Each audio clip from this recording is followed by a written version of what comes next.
सच्ची पूजा का फल अगर एक बुढ़िया की सच्ची भावना भगवान को धरती पर आने के लिए मजबूर कर सकती है, तो सोचिए आपकी सच्ची पूजा क्या कर सकती है। किसी नगर में एक बुढ़िया रहती थी। वह ग्वालिन थी। उसके 4 पुत्र और एक पुत्री थी। एक समय नगर में हैजा की बीमारी फैली। एक एक करके बुढ़िया के पति और चारों पुत्र चल बसे। अब एकमात्र लद्दधकी रह गई। पति और पुत्रों के न रहने पर बुढ़िया की पीड़ा असह्य हो गई। बुढ़िया के पास अधिक जगह जमीन न थी। एक आम का बगीचा था। उसके पति ने एक चबूतरा बनाकर महावीर जी की ध्वजा खड़े गुदही कर शिवलिंग की स्थापना की थी।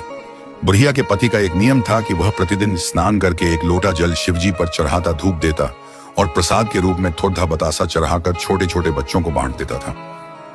पति के मर जाने के बाद बुढ़िया ने इस काम को अपने हाथ में लिया। वह भी नियम पूर्वक शिवजी की पूजा करती थी। बतासा या मिठाई न होने पर वह धूप देकर महादेव जी को गुद्ध का ही भोग अवश्य लगाती थी। आम के दिनों में आम बेचकर गुजर करती थी। अपनी लद्दधकी की सहायता से कुछ गोबर इकट्ठा कर गोईठा बनाती, इसे बेचकर मां बेटी गुजारा करती थी। जब उसकी लद्दधकी विवाह करने योग्य हुई तब बुढ़िया की चिंता बढ़ती करी गई। वह सोचने लगी कि पैसे हैं नहीं, इसका विवाह कैसे होगा। साथ ही बुढ़िया के मन में यह भी चाहती कि उसकी लद्दधकी किसी अच्छे घर में जाए जिससे वह सुखी रहे। प्रतिदिन शिवजी की पूजा कर वह मन ही मन प्रार्थना करती, हे भोलेनाथ, मेरी बिटिया का विवाह एक संपन्न घर में करा दो। बिटिया को गोबर न इकट्ठा करना।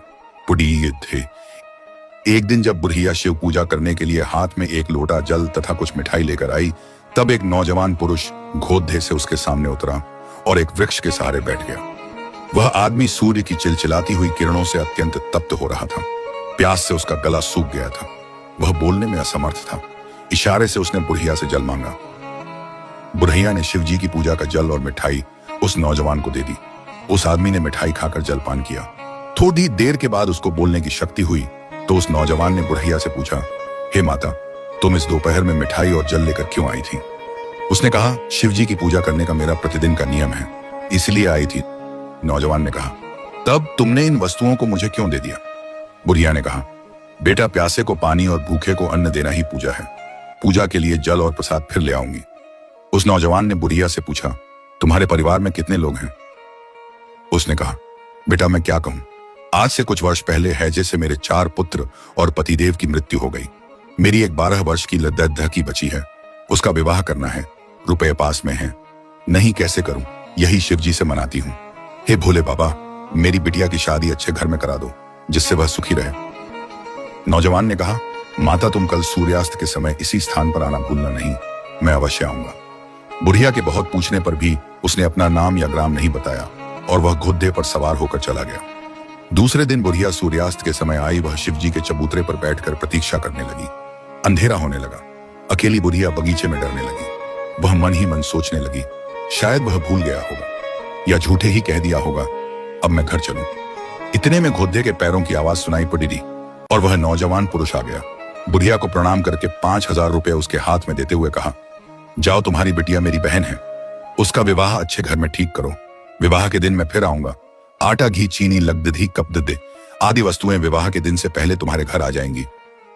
बुढ़िया ने कहा, बेटा, विवाह का दिन तुमको कैसे बताऊंगी? तुम अपना नाम और ग्राम तो बताते नहीं हो। उसने कहा, इसकी चिंता मत करो, मैं मालूम कर लूंगा। देखो, उसका कन्यादान मैं करूंगा। सब काम ठीक हो जाने पर कन्यादान करने के समय मैं आऊंगा। कन्यादान करके चला जाऊंगा। घर आकर बुढ़िया ने अपने भाई से सब बातें कह दी। पुत्र और पति के मरने के बाद वही उनकी देखभाल करता था। उसने तुरंत बीए पास लद्दधके को 4000 रुपए तिलक देकर ठीक किया। विवाह का दिन निश्चित हो गया। 1000 रुपए में बुढ़िया के घर की छवि सुधार दी गई।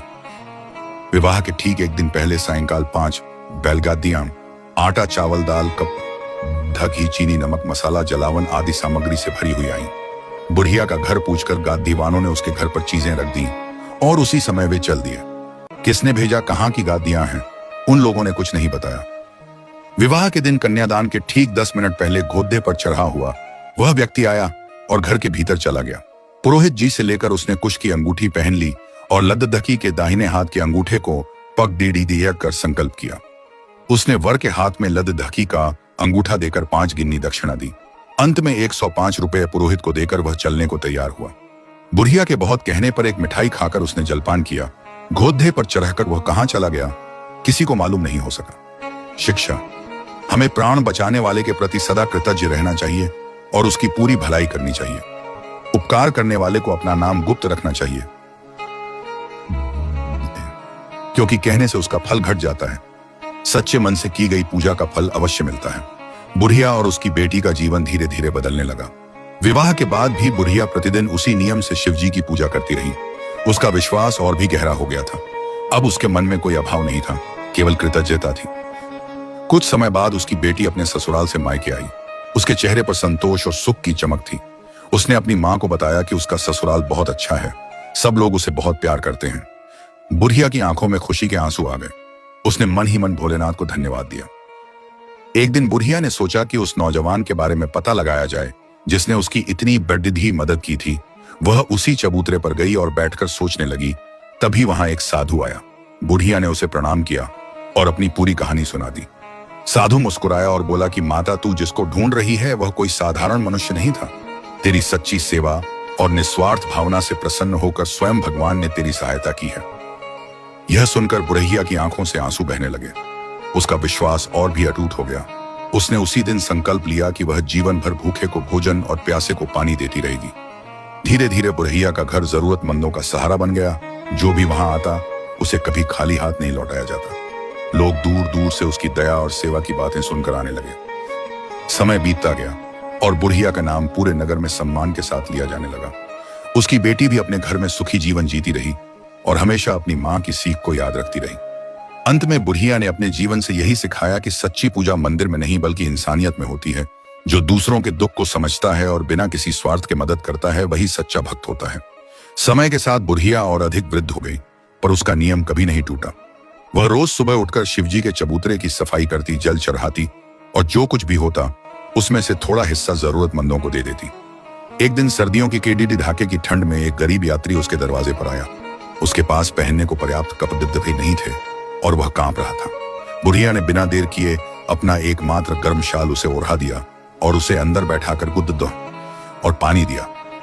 यात्री ने आशीर्वाद देते हुए कहा कि माता, तेरी झोली कभी खाली नहीं होगी और तेरे घर में सदा सुख बना रहेगा। यह कहकर वह चला गया। धीरे धीरे लोगों ने देखा कि बुढ़िया के घर में कभी किसी चीज की कमी नहीं रहती। जो भी वह दान करती उसके पास किसी न किसी रूप में वापस आ जाता। पर वह कभी इस बात का घमंड नहीं करती थी। वह बस यही मानती थी कि यह सब भगवान की कृपा है। एक दिन बुढ़िया बहुत बीमार पड़ी और गई। उसकी बेटी को समाचार मिला तो वह तुरंत अपने मायके आई। उसने अपनी मां की सेवा में कोई कमी नहीं छोड़ दी। बुढ़िया ने अपनी अंतिम घड़ी में बेटी का हाथ पकड़कर कहा कि बेटी, कभी किसी जरूरतमंद को खाली हाथ मत लौटाना और सच्चे मन से भगवान को याद करना, यही सबसे बड़ी पूजा है। इतना कहकर उसने शांत मन से भगवान का नाम लिया और उसकी आंखें सदा के लिए बंद हो गईं। कहा जाता है कि उस दिन पूरे नगर में एक अलग सी शांति थी और लोगों ने महसूस किया कि एक सच्ची भक्त आत्मा भगवान में विलीन हो गई। बुढ़िया की कहानी आज भी लोगों को यह सिखाती है कि सच्ची पूजा वही है जिसमें सेवा हो, करुणा हो और निस्वार्थ भाव हो। बुढ़िया के जाने के बाद भी उसका चबूतरा और पूजा का स्थान वैसे ही बना रहा। उसकी बेटी जब भी मायके आती सबसे पहले वहीं जाकर साफ सफाई करती, जल चढ़ाती और अपनी मां को याद करती। धीरे धीरे उस स्थान की महिमा फैलने लगी। लोग कहने लगे कि यहाँ सच्चे मन से मांगी गई हर मनोकामना पूरी होती है। आसपास के गांव और नगरों से लोग आने लगे। कोई अपनी परेशानी लेकर आता तो कोई धन्यवाद देने। बुढ़िया की बेटी ने भी अपनी मां की सीख को अपने जीवन का नियम बना लिया। उसने अपने घर में भी यही परंपरा शुरू कर दी कि हर दिन किसी न किसी जरूरतमंद की मदद करनी है। कुछ वर्षों बाद उस छोटे से चबूतरे के पास लोगों ने मिलकर एक छोटा मंदिर बनवा दिया। वहां रोज आरती होने लगी और भोग लगने लगा। पर उस स्थान की सबसे बड़ी पहचान वही रही कि वहां आने वाला कोई भी व्यक्ति खाली हाथ नहीं लौटता। एक दिन उसी मंदिर में एक बुजुर्ग व्यक्ति आया। उसने चुपचाप शिवलिंग के सामने सिर झुकाया और कुछ देर तक आंखें बंद करके खड़े रहा।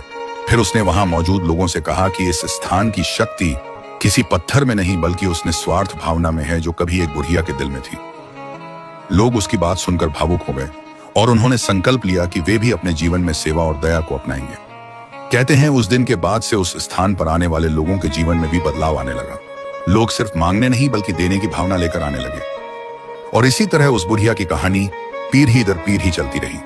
हर किसी को यह याद दिलाती रही कि सच्ची पूजा शब्दों में नहीं बल्कि कर्मों में होती है और जो दिल से दूसरों की मदद करता है वही सच्चा भक्त होता है। अगर आप भी किसी जरूरतमंद की मदद करते हैं तो कमेंट में जरूर बताएं। अगर आप चाहते हैं कि हर किसी को सच्ची पूजा का मतलब समझ आए तो इस कहानी को जरूर शेयर करें।